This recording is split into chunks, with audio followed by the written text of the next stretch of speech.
Hi guys, I just wanted to make a quick video to explain to you what class is going to look like in my AP classes this year.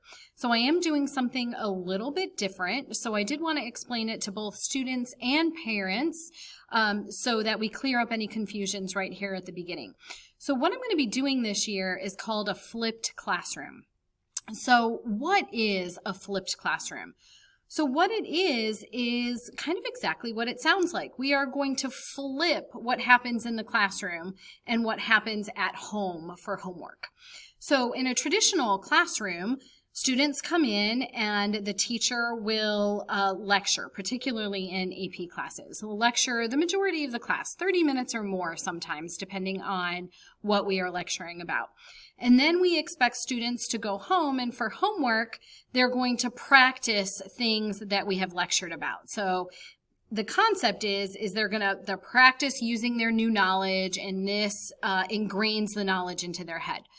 But what we see happen is kids think in the classroom, hey, I've got this is no problem, and then they go home to work on the practice, and they come up with a lot of questions, and they're stuck, and there's no access to me as the teacher to help them.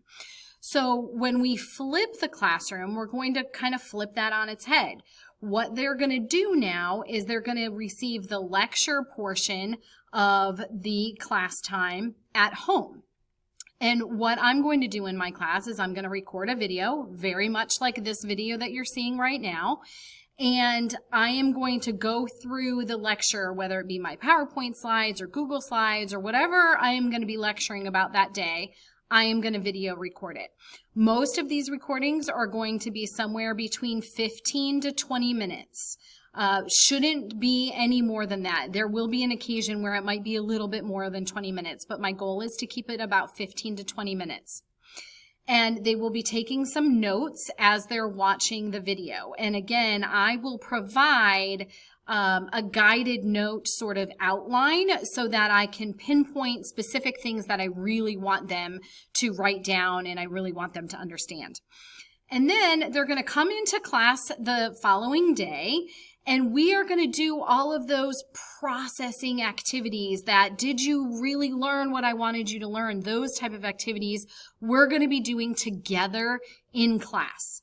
So because this is an AP psychology class, we're going to be doing things like labs. We're going to be doing demonstrations with the concepts. We might be doing practice problems or practice scenarios. They might be doing group collaboration, group work on different concepts. There's lots of different things that we can do in class, provided that they come into class with a baseline of knowledge for what we're going to go over.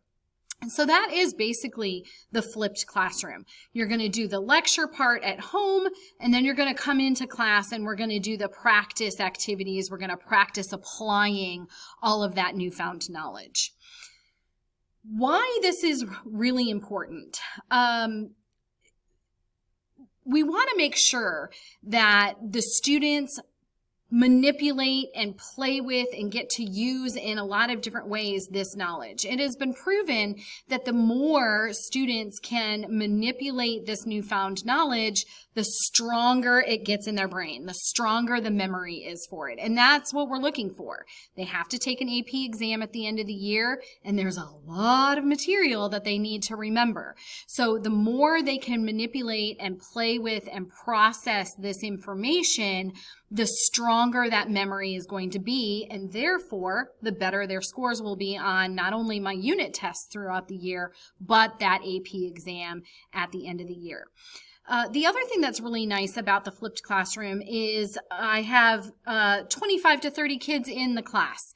And everyone moves at their own pace. For some kids, this is brand spanking new material. And for other kids, they've learned it in either a Psych 1 class or in a different class. So they could move faster. So they're sitting in class listening to my lecture like bored. Oh man, I already know this. Why do we have to talk about this again?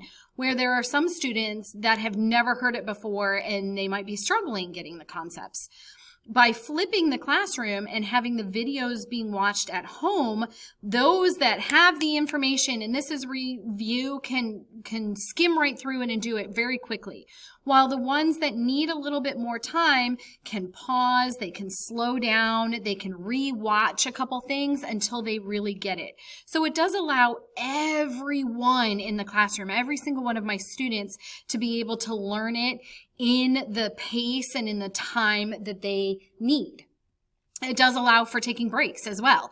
So if you can't focus for 20 minutes, but you can focus for 10 minutes, you can watch the 10-minute video, get up, take a walk around the house, come back, watch the rest of the video, where we obviously can't do that inside the classroom.